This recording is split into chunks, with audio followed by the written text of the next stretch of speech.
Hello, happy Friday. So, we are getting ready for our next episode in Seek the Joy Live with Kara Latta. It is always today it's all about play and how we can bring more play into our lives. So, hello to everybody that is joining. I see Kara. Kara, I'm going to add you in and we'll get going. I'm excited. It's going to be a good conversation today. We're talking all about play and how to bring more play into our lives and the connection between creativity and play. So it's going to be fun. Hello. Hello, how are you? I'm good. How are you? Good. I can't see you yet, but I can hear. Oh, now I see you. Oh, you had like this spinny wheel of death in front of your face. Oh, God. It was a bit terrifying, but I made it. And no, so you're glad. here. You're here. Yay. I'm so excited. How's Me your Friday too. going? Good. It's been a really good day. I'm excited for the weekend, and patios just opened up in Toronto where I am. So there's just like this feeling of like hope again, and like people are actually like seeing each other safely. And yeah, it's a nice place to be in. That's good. I think it's so interesting as we hit spring and we hit hopefully things with COVID improving and the weather is changing. It just feels like things are opening up in a brand new way, which I think really so beautifully is the opening for our conversation today, because you are the chief fun officer behind the Playful Warrior. And I would love it if we could start by just talking a little bit about you and your journey into play, and then we'll go from there. Well, actually, no, let's start here. What is play? Like, for anyone that's joining and you're like, okay, great, but like, what is it? So let's talk about what play is, and then we'll talk about your journey. Okay, amazing. So that's a really good question. I get that a lot. It can be very confusing for adults. So play is essentially whenever we are connecting to our curiosity, to our spontaneity, to the present moment. It's about having fun for fun's sake. So when we are really about the outcome or we're really competitive, that's actually not play, because play should actually feel kind of purposeless. And it's not so much about a specific activity. It's about however we connect to a playful mindset. Whatever helps us get into this point of like curiosity. So it could look different for you, look different for me. But yeah, it's more so about the mindset as opposed to the activity. So play is really a mindset that has no sense of competition. You're just doing it to do it because it makes you feel good. It makes you feel alive. And it's based upon our previous conversations, and you're on Stories of Inspiring Joy this week. And so in your episode on Monday, which I'll add the link to after we finish our live, everyone go listen to it. You talked a lot about the connection between play and inner child work. And I think that's something that we don't talk about, because it's play for me has felt like, through our conversations and what I've learned, it's about what you love to do as a kid. Yes. And tapping back into that as a source of healing for yourself. Yeah, totally. Because as kids, we all come into the world so curious, creative, spontaneous. We are in our fullest self-expression, right? We are not, if we are feeling something, we will let you know. If we want to dance, we are going to dance, right? We don't care how we look. We're just so immersed in the moment. But then as conditioning happens, we start, losing trust for ourselves. We start questioning, am I good at this? How do I look when I do that? And then, that kind of starts, unfortunately, we kind of put on this mask and we start abandoning ourselves and our inner child. So the idea with play is actually returning to that authentic self-expression, who we are as kids, what we love to do. And by doing that, we are honoring ourselves and our needs. And it's actually very healing at the same time. It just happens to be super fun, which is amazing. And we need more of that in our lives. But yeah, it's very healing. Yeah, I think it's so interesting what you just said is, as we get older, we start to step into this space of fearing what other people think about us, or fearing judgment or failure, or how it's going to be perceived by other people. Because when we're kids, like half the time I feel like a lot of us are running around with like no pants on or no shirt on and just doing what we wanted to do, and like, playing in the sand and creating mud and all this stuff. And as we get older, we step out of that space and we get more serious, and we forget, like, you can lighten up and you can have fun, and actually you should, and it's okay. Yeah, and it's hard because it's like we want to have a lot of compassion for ourselves because it's not our fault, right? It's like as Mm-hmm. kids, we are just these sponges from the ages of 0 to 7, taking in all these messages from our environment, society, media, our caregivers, all of that. So, for example, say a teacher told you like, oh, you can't draw, like you're not drawing inside the lines. Like a kid could take that and be like, oh wow, like I'm not an artist. I'm never gonna draw again. And like your whole life, you would just say messaging like that because we don't have the critical discernment of our conscious mind yet as kids. So it really, really affects us, and we develop all these limiting beliefs for our whole life. So Yeah. by doing this work, we're able to really connect with who we really are. Yeah, I think what you just said is really interesting, and I want to make sure we highlight it, this idea of coloring within the lines. Because Mm-hmm. as we grow up, we think we have to stay in the lines. Like there's a very Yes. specific path that we have to follow. And if you don't follow that path, if you don't stay within those lines, you've messed up. You're a quote unquote failure. You've done something wrong. And what I've learned, and I know you've learned this too through your journey, but correct me if I'm wrong. I feel like we both have learned that actually it's those moments that when you step outside of those lines and when you color outside of those lines, you are truly living your path and your truth because you're doing what makes you happy and you're pursuing something that brings you joy, which I think brings us to your journey. If you wouldn't mind talking a little bit about it, how you stepped into play and being the chief fun officer of the Playful Warrior, because I know for a long time you were coloring within the lines, and then all of a sudden it was like, JK, never mind. You're going to do something else. Yeah, pretty much. So yeah, I was in the corporate world working for 10 years in public relations and communications. The whole time I knew that this isn't what I was supposed to do. Like I never felt connected to it. Could be very stressful at times. And I knew there was something else out there for me, but every time I thought about that, I just felt so lost and stuck Mm-hmm. and I just had no clarity. So I kind of kept going with it. I had this like comfortable paycheck and essentially I just kind of lived for the weekends and I lived for vacation, but it was almost like this life I wanted to escape from. And I'm like, life is way too short for this. But then Yeah. when COVID happened, I lost my job actually like a year ago this week. And it ended up being like the biggest blessing in disguise for me because so many times when we're comfortable, it's so hard to leave something. So it was like the universe was like doing it for me. It was like, you got to get out of here. And, Mm-hmm. but yeah, so then I was at this point in my life where actually it was a very hard time. So I just lost my job. I just ended a relationship. I was working through a lot of inner child healing and some childhood trauma, some ongoing health issues. Just a lot was coming up. I had a cockroach infestation. Just it was like a terrible time. Oh my And God. yeah, so then, but because I was doing all this stuff that was so heavy, I was thinking, okay, but like, well, in the inner child healing, essentially, we want to return to the little person we were, right? And I knew Yeah. I was so playful and creative and curious. And I'm like, okay, how do I connect more to that? I want some more like creativity and some more joy in my life. So I gave myself this challenge to play once a day. So because I had lost my job, so I was just gonna like, I'm gonna go on my own play journey and see what Mm-hmm. happens. So I started playing. I started discovering new ways to play. And all of a sudden, I noticed my life improving so much. I just became so much more creative, adaptable, had like problem solving skills. I was just a lot happier, feeling more energized too, right? And feeling just in a better headspace. So I was like, okay, there's something with this play thing. I got very curious and I started studying the science behind play.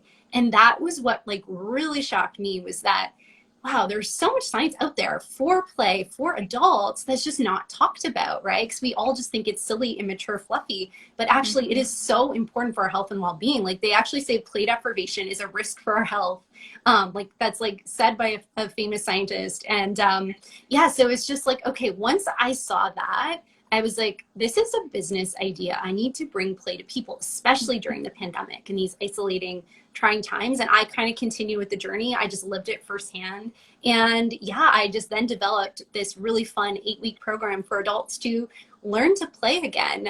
But it also includes subconscious mindset work because I was at this point where I was like ready to do the play business, but then I had so much self doubt because, like you said, it was like a total kind of unconventional thing, left field. And the mindset work was what really helped me as well, just get in this confident place where I was like ready to launch out into the world, even though some people didn't support it and totally thought I was out of my mind. But yeah, it helped me just like really get out there and just friggin' do it.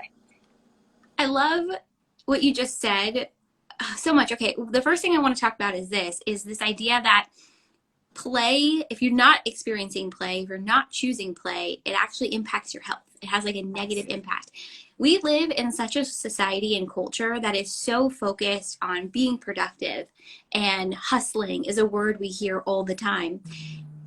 But I've been trying to challenge this for as long as I can remember, because the greatest ideas that I have is when I'm trying to relax, or I'm Yes. like doing something to take care of myself. I'll have this like light bulb moment. When I'm so stuck in this grind and this hustle and trying to be productive and being way too productive and all the things in between, there's no free form thought. It's just that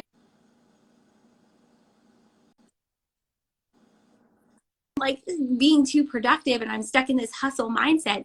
It's like really hard for me to come up with new ideas and be creative. So I think we should be valuing that rest and that play just as much as we should be valuing being productive, but it's not a message that we receive all that often in Not at society. all. And it's like so ironic because actually, the more we play, the more productive we will be. Like, play Mm-hmm. radically helps with our productivity, and it's proven to do that. But yeah, Yeah. especially like with like business owners too, like play deprivation is a really big problem. It's like hustle, hustle, hustle, work really hard. But like you said, when you're in that space and you're not giving yourself that space or time to rest, how are you supposed to come up with really, really creative stuff and be at your best when you're not actually taking care of yourself? So it's like by taking this time, yeah, like unconsciously, you can actually work out solutions, right? It's kind of like when you're on a walk, you get a good idea, you're in the shower. And like what I like to do is say I'm feeling really stuck or my energy, like I'll do some kind of like shaking meditation. I will get in my body, I will shake out this negative energy. I won't think about anything. And then a solution might come to me. Or you can just like get some Play-Doh, start playing Mm-hmm. around with some Play-Doh, put your energy, direct it somewhere else. It's like by doing that kind of stuff, you can actually sharpen your mind and come back and approach things from like this new perspective that is more re-energized. So yeah, I couldn't agree more with that. It is a huge problem, and we really, really need to prioritize play just as much as we do hard work.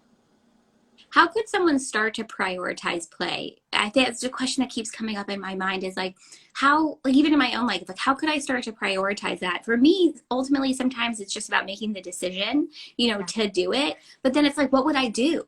So like, what do you tell your clients? Where is a good place to start with play, so that they can start to even just bring it into their lives for like 5 minutes a day? Yeah. So the first thing I would say would be write a commitment letter to yourself. So however you want to do that, you can do a playful little letter just saying that I hereby commit to playing, like once a week or whatever you want to commit to. Just make this small daily promise. It doesn't need to be like, I'm going to be the most playful person on the freaking planet. Just like a little promise, sign it and put that somewhere where you see it. I also like to get little pictures of little me, put them around my place. So Oh. like every morning when I like open my bathroom cabinet, there's pictures of little me. So it's just like in the morning, I'm already like tapped into that energy. I Mm-hmm. see little Kara smiling back at me. So that reminds me to play. So start doing that. And then start thinking of things, even if it's just 5 minutes a day, right? So like I said, you could do a fun, silly shaking meditation. Put on like a Kuna Matata, put on a song you love from your childhood, shake it out, or do any kind of movement. I even love like dancing like animals, just like a bird or like a horse. It's very, very freeing. And it sounds crazy, but No, it doesn't sound crazy at all. It reminds me of what we did probably in like preschool or kindergarten, where it's like, okay, we're totally. learning about this animal today. And Yeah. now you act like it. And I do actually want to say though, if someone is hearing that and is thinking that sounds really weird, that's what I first thought too. So I was at this like dance for intergenerational group, I think a few years ago. And that was actually something they asked us to do, was to go around galloping around like a horse. And I was like, this is so weird. And then I saw all these women in their 70s and 60s and 40s, like all just like like happy horses going around. And I was like, okay, I'm just going to try it. Then it ended up feeling amazing. So it's just like, you never know. At first, there's probably going to be some resistance that comes up to this stuff. But just like go for it, especially in the privacy of your own home when no one is watching. You'll be amazed at how freeing it is to like actually just kind of dance around like an animal. And yeah, so do that. Another great thing is to, especially when you're new to play, is to get a blindfold or to just close your eyes or to get like a mask, a scarf, a tie, because a lot of the time the problem is that we're always trying to create something that is like perfect or beautiful, and we really seek to achieve and please, especially if you identify as a perfectionist. But when we have the Yeah. blindfold, we can create without judging ourselves. So then we can just start doing art for fun. That is the only outcome. It's just self-expression on a paper and seeing what comes out. Creating with your non-dominant hand is another really good one as well. So there's lots of ways you can start exploring. And again, like this doesn't need to take that much time, but even by saying like, okay, I'm going to prioritize 5 minutes of play day, that's like a promise to yourself. And that will help you with your self-worth as well once you start keeping those promises. Yeah. I'm curious for anybody that's tuning in right now with us live, or if you're tuning in later, drop it in the chat. If there's anything that you do for creativity or expression that you really love. I was just thinking while you were talking, Kara, for me, what you were just saying reminds me so much of just creating for the sake of creating and Yes. expressing for the sake of expressing. We often think if we create something, we have to sell it. If we create something, we have to Yes. share it. There are I so many things that know. I do and I don't share and I don't talk about because it's just for me. It's just to create and have that space um, for expression, for creativity for me. So I love that you touched on that because a lot of us are perfectionists. A lot of us are constantly seeking that internal but also external approval too. And so just if we can get ourselves into this mindset of creating something, exploring our creativity just to do it and just to see how it makes us feel, you tap into like another gear, I think, as you get going, and Totally. you can kind of like take the pressure off. It doesn't have Yeah. to mean anything. It doesn't have to be seen by anybody. It's just an opportunity for you to express and to explore.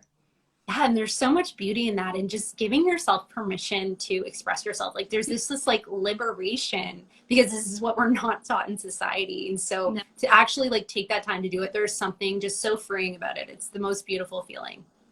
And I want to talk about how this all ties in to improving our overall well-being. So if anyone's just joining now, we have been having this really amazing conversation, I think, about the power of play and the connection with, as we continue to tap into play, allow ourselves to explore play as adults. And that could mean anything from playing with Play-Doh to coloring in a coloring book to painting to, doing a funny dance with yourself, dancing like an animal, like Kara was just saying, which I think is amazing. Yes. Yes, like really. And, it sounds like so much of it boosts your creativity, but then there's this piece about how it improves your overall well-being too. So I'd love to talk a little bit about that because, we're a year into this pandemic. I think we're starting to see a little bit of a light at the end of the tunnel. Things are going to start to improve even more and return to whatever normal is. I don't know. But I think a lot of us have been struggling with our overall mindset and wellness and well-being. So I'd love to hear your thoughts on this. Yeah. So yeah, it's just there's so many ways it helps with our health and well-being, like mental health. It is huge again to take this Yeah. time to say you matter, to put playtime in your schedule. Like that's Mhm. how important it is for your mental health. So just as much as like you're putting client calls in or whatever you have to do, put playtime in. Like put that as like your mental health time. And by taking that as well, that time for our mental health, it helps with our physical health, our overall well-being, our happiness in our relationships. It actually really helps with intimacy in our romantic relationships, but also with friendships, with family as well. Because when we're filling up our cup, we come in this place where we are just so self-connected, and then we can really just connect with other people that Yeah. much more as well. But yeah, I think it's an amazing way to cope with the pandemic. I always like to say it is the best natural brain booster and antidepressant, right? It's always Mhm. nice to, if we can find these things that are natural and just like, again, kind of on the inner child aspect, this is something that's inside our psyche. It's inside all of us. So going on this beautiful journey to discover that is just really amazing. Mm. I'm so glad you shared that because I think sometimes it really is about just carving the time out in your schedule. And I'm sure there's so many people listening, because I feel this too. I feel like this resistance that comes up that's like, I don't have time. I have so much in my schedule. I can't put one more thing. And I keep Yeah. challenging myself just 5 minutes of something every day that I love that's going to bring me joy. So since we're talking about inner child stuff, the other day I was in a really bad mood after work, like real bad. So I put my headphones in and I put on a Disney princess playlist Ooh. and I just sang. I moved around this room. It was about, and I felt so much better. It was between that and like the Justin Bieber new album. And I was like, we're going Oh to yeah. be princess here. But I think it's about, connecting to what nourished you when you were younger. And for me, Disney and princesses and all those things, those movies, Pixar movies have served as a source of nourishment. So I think part of it is like, what nourishes you? What nourished you when you were younger? What can you bring in for 5 minutes? Just five, Yes. and see the And impact.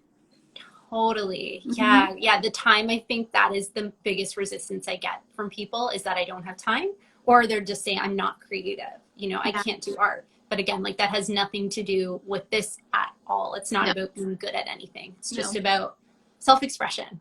Yeah. Yeah. Something you said in your episode on Monday in Stories of Inspiring Joy. I don't know if you said this or if this was my takeaway. I can't remember. But either way, my biggest takeaway from what you shared was that it's really never too late to connect with that inner child, with play. I think sometimes we think we're old. Like I've hit a certain age, I'm too old for this. This Yeah. is younger people stuff, whatever. But I just loved what you shared in that episode and in your story is it's really never too late to connect to, I think, this sense of childlike wonder. And you won't know the impact until you allow yourself to explore it. That's probably like my biggest takeaway from what you shared in that episode. I love that. I'm so glad you got that. And yeah, like I have clients who are in their 50s and literally like play is the only thing that is working for them in their life. Mm. And they've only like recently started connecting with it and they've tried so many kinds of therapy, so many kinds of things, but it's like play is the thing that is bringing them that joy. And right, like that's an amazing example of Yeah, it is never too late. And I yeah, think like one of the most playful people I ever met was 94 years old.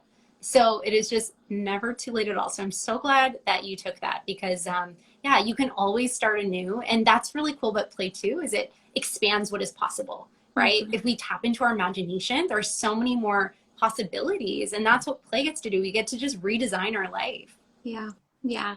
I'm so grateful that you're doing this work and that you're bringing it out into the world because I think more of us need this message of play, of connecting to our creativity, of knowing that we can, that there's not about judgment, it's not about the way it looks, it's really about the way it makes you feel. So I'm Exactly. grateful we had this conversation. If anyone is listening and they have any questions or thoughts on play, drop them in the comments or after we save this to our IGTV, drop them in the comments as well. And Kara and I will both get in there and answer. Is there anything else about play that we didn't talk about um, that you feel like we should touch on? I feel like I love this conversation about its connection to creativity and improving your overall well-being, but I want to make sure if there's anything else that we missed that we touched on. I think you covered a lot of the great things of play. And yeah, I would just say like it's a personal journey for everyone. Be very gentle with yourself. Don't judge yourself if you're like, oh, I'm trying it, I'm not liking it, oh, I'm not meant to play. We can always make these really quick judgments, but just know that like it's a journey. We're taking little turtle steps. We're getting there. So just have so much grace and compassion with yourself as you learn to play again. Um, Oh, question. What did the 94-year-old do for play? So she was This a is such a good dancer. question. I love that. So she was a dancer. She was actually in that group I mentioned, the Oh, wow. intergenerational dance group where we were galloping like horses. So she was in that. And crazy thing with her is actually she had injuries on her feet where she couldn't even feel her feet anymore. Oh, But wow. like she still just loved play and loved to dance so much that she still just did it, even though she was in this pain. And you would never be able to tell that she was in any pain looking at her. But yeah, so she was a dancer, but like a very fun, intuitive, animal-like dancing dancer, which was my favorite. And she Wow. really inspired me. I was like, okay, I want to feel like her. And she's 94. So I just kind of followed in her footsteps. Major life goals right there at 94, just being able to express yourself uninhibited which is, I think, Exactly. all of us are really striving for that, but we can often feel like, oh, I Yeah. don't know what I'm And doing with my face, but that's the feeling. It's like, oh, I don't know if and I that's can do it. totally, that's my whole thing with the program. We are doing uninhibited creativity. Mm-hmm. So many times I'll get questions from my clients about like, oh, well, like, can you give me like a structure for this specific activity? What do I need to do? With everything we do, there's literally no right or wrong. And that's the Yeah. most beautiful thing, because as humans, we're always striving to be like right and get good marks or get like, you know, whatever we're trying to accomplish, we're trying to do it at a certain level of like excellence.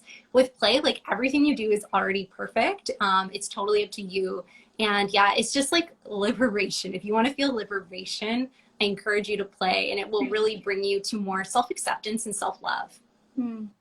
I love that. Thank you for sharing that. And thank you Yeah. for doing this work. Where can everybody find you, connect with you? I know they can just click on Instagram at the Playful Warrior, which we'll make sure they do to find you, but where can they find more about you and Thought Play, which I know is your 8-week program, right? So where Yes. can everyone connect with you and learn more?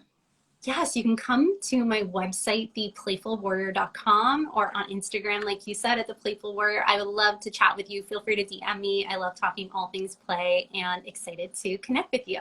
Perfect. All right, guys, make sure you connect with Kara, learn more about play. Check out her episode on Stories of Inspiring Joy, which went live on Monday. I'll drop the link to that whenever I post this IGTV, which will be very shortly. What you shared in that episode, I think, is really powerful in your story of reconnecting to your inner child after basically the universe said, JK, we're not staying in the lines anymore. We're going to create a new path.